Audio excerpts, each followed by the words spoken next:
Good morning. Hi. It's Janine. It is July 22nd. And I have had a busy couple of days, man. Hold on, I need a pill. Whoa. Oh, fuck my back. Need a pillow to prop up my coffee. We're having coffee talk. Yes, this mug is actually bigger than my other mug. It's bigger by about 4 ounces. It's humongo. I got it at Marshall's. Look how big this sucker is. It's like as big as my head. It's huge. Fuck. Oh, coffee. Love me some coffee. So, it's been a busy couple of days, and just trying to relax. Anyway, got a busy day today too, but yesterday was my relax day, so it was good. Stressful though, because all I was doing, I don't know how to handle relaxation anymore. I get time off and I'm like, what do I do with myself? I don't know what to do. What do I do? What do I do? What do I do? Like, I don't know how to handle the time. You know, I'm not good at just sitting down and watching TV. I feel the need to clean or do laundry or cook or, you know, run errands or something like that. I don't have, like, the ability to just sit there, you know? Like, I just don't have that ability to enjoy it. So it was a weird, I was antsy yesterday. I was so antsy. It was so weird. Anyway, so this video is for one of my subscribers, and it's for a bunch of you guys, because I've been asked this numerous times. Numerous times I've been asked this. Why did I pick the Duodenal Switch? I picked, this is going to be semi-educational and semi-personal at the same time. And I don't think that my reasons are going to match a lot of other people's reasons, because there aren't many people of us in the, you know, weight loss surgery community that have had 3 bariatric surgeries like I've had. So not many of us have gone down the same path, you know. I just popped in my head that song by Frank Sinatra, I Did It My Way. So, you know, just, I had a interesting journey with my weight loss surgery, and, you know, I'm 320 pounds down from my absolute highest. I was 460 something before I started my pre-op diet, and now I'm 140. You know, 140, Lord knows what, depending on the day, 142, 141, who knows. So anyway, let's get into it. When I had my original weight loss surgery, the only options available to me on Long Island were lap band and gastric bypass. The reason for this was because the duodenal switch is a rare surgery to be certified for. The duodenal switch surgery takes a very long time to learn how to do for doctors. It takes a lot of training. It also takes mentoring to learn how to do. You have to be mentored when you learn it, and an internship. and I do know this firsthand. I've gotten this information from a bariatric surgeon that a group of my friends in Pennsylvania were best buds with. So, you know, I know this information firsthand. Basically, it's not like taking, you know, a class and learning how to stick a band around an esophagus. It's very complicated. Very. You know, dealing with the intestinal tract is a whole nother slice of bread. It's huge. So, it's a very long time to learn. Lot more steps. And that's why very many bariatric surgeons just bypass that option and go for the 3. VSG, gastric bypass, and lap band. They get those 3 out of the way and check it off their list and decide that they're good. And that's fine. Hey, to each their own. So, finding a bariatric surgeon that does the duodenal switch or duodenal switch, doesn't matter how you say it, it's potato, was hard. And in New York, there are only 2 doctors in the entire state that do it.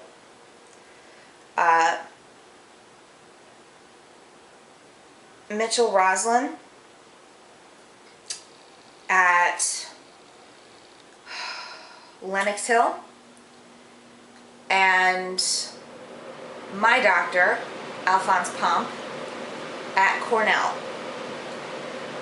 So when I was 27, making a trip, number one, I didn't even know about the duodenal switch when I was 27. I didn't do enough research. So, hand slap on Janine for not doing enough research. Do I wish the duodenal switch was my first surgery? Fuck yeah. It could have saved me a lot of time. And it could have saved me 2 surgeries. Okay? Regardless, I would have had to have gone into New York City to have it done. I don't know if I was ready to do that at 27 years old.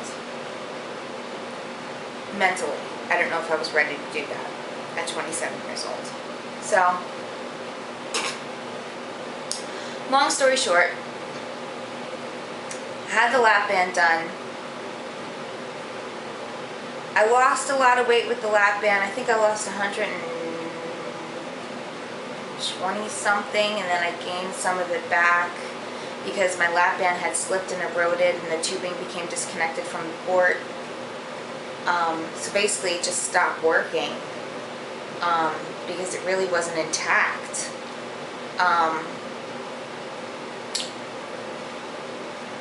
So I gained some back, and I think end result with the lap band was like 100 pounds down. Something like that, 90 pounds, 80 pounds, something around 80, 90, I don't know. And then I had the VSG, but I didn't choose to have the VSG. My second surgery was going to be the duodenal switch. And I chose it because my weight was 320-ish, and the duodenal switch is by far the most severe bariatric surgery you can have. You will lose the most weight with the duodenal switch. The reasons: it restricts your stomach capability. You only get a sleeve, alright? Keep your caloric valve. I will stand on my fucking soapbox till the cows come home. I want a caloric valve. I want my caloric valve. I don't want to give up my caloric valve.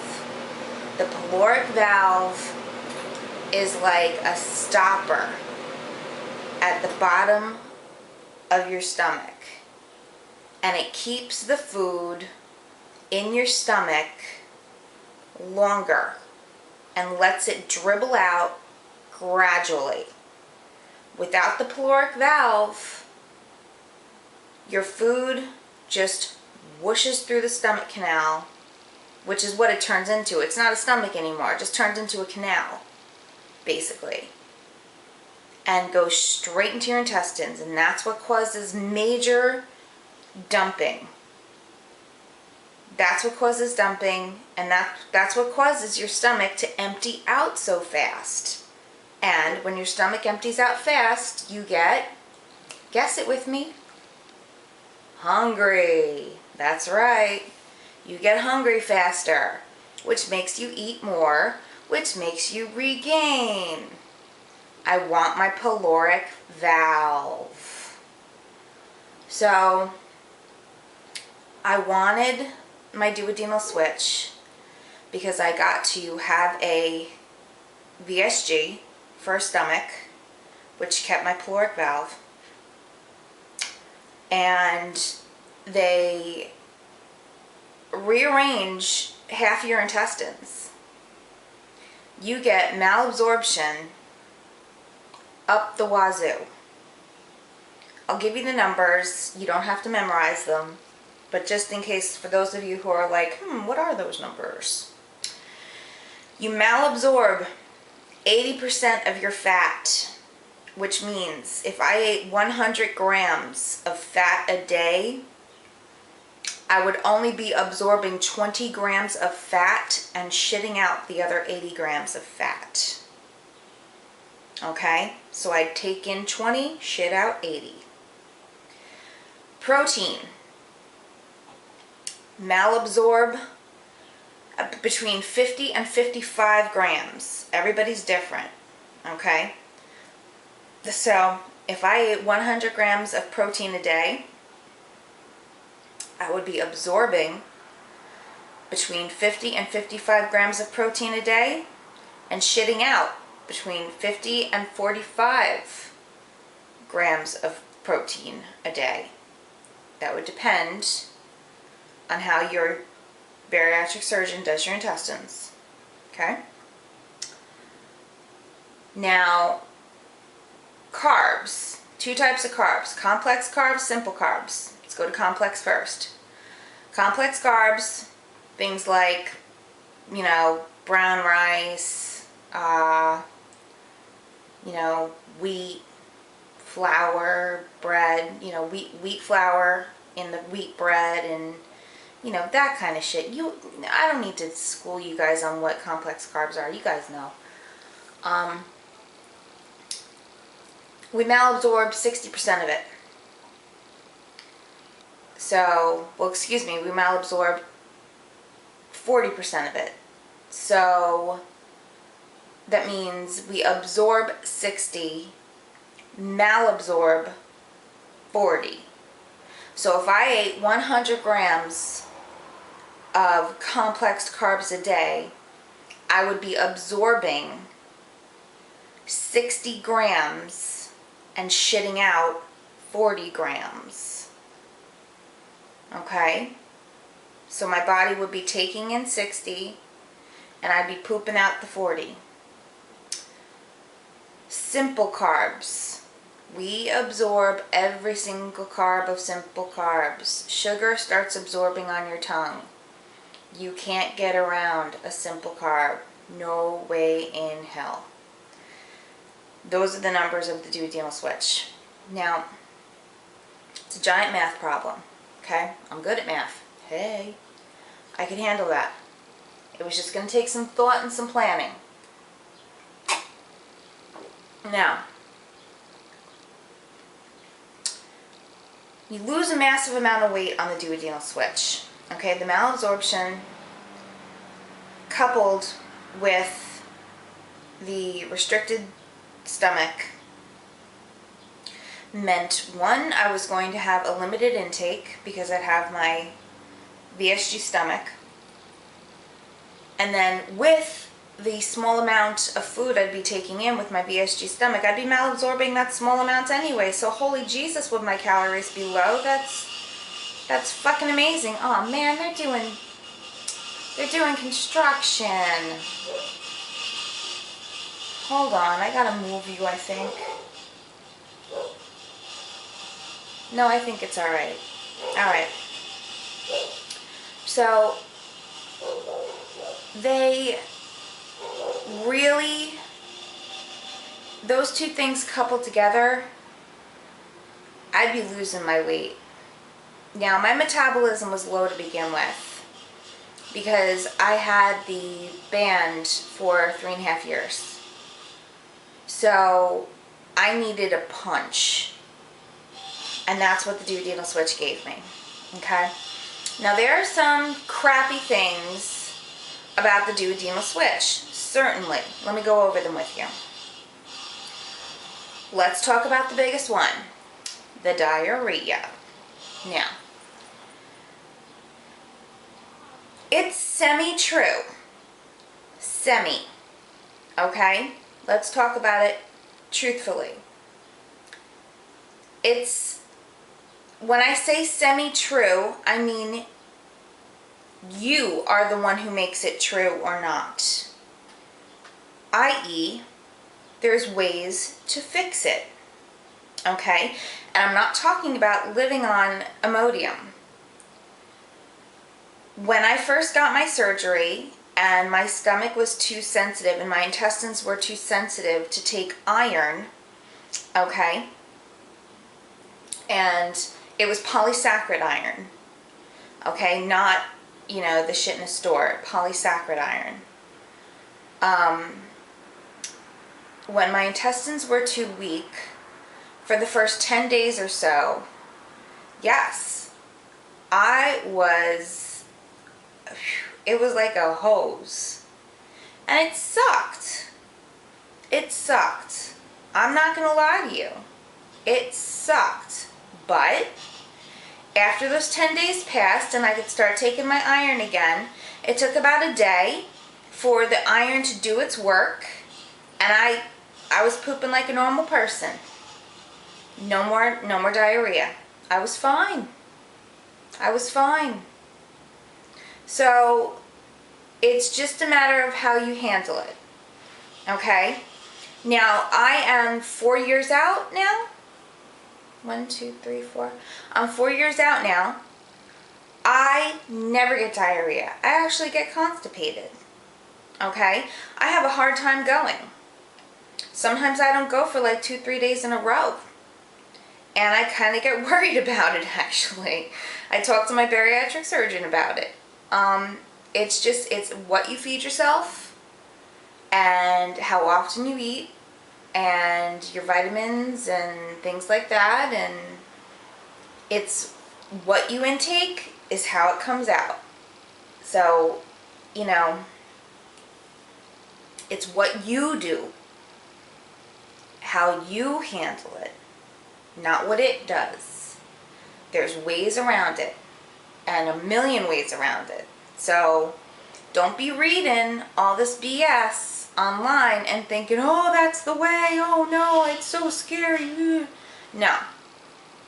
There's ways to fix it, man. There's so many ways to fix it. There really are. Now, there's a rare couple cases, and I know a few guys. Well, that's not true. I know one man, wonderful man. He's a lovely man, and I know he watches my videos. Mwah. And he gets the poop-poopy-doops all the time, poor thing. And I don't know what's wrong with him. Maybe his canal is very small.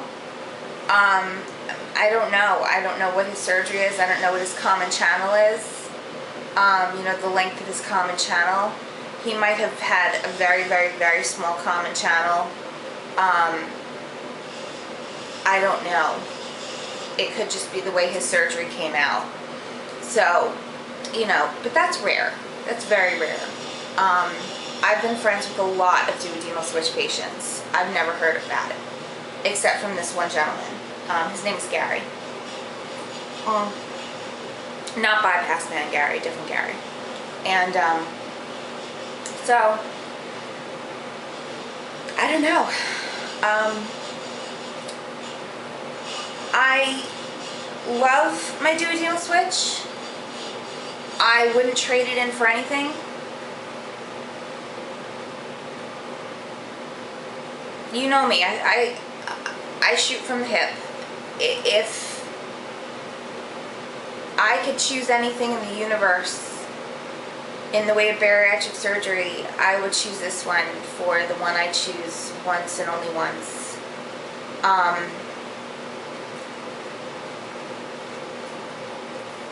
I don't regret it one teeny tiny bit. I never have a regretful feeling about it. The only annoying part sometimes is that I get gas. Stinky poops, yes, we get stinky poops. That's because our food is not in our body long enough to have the smell of poop diminished.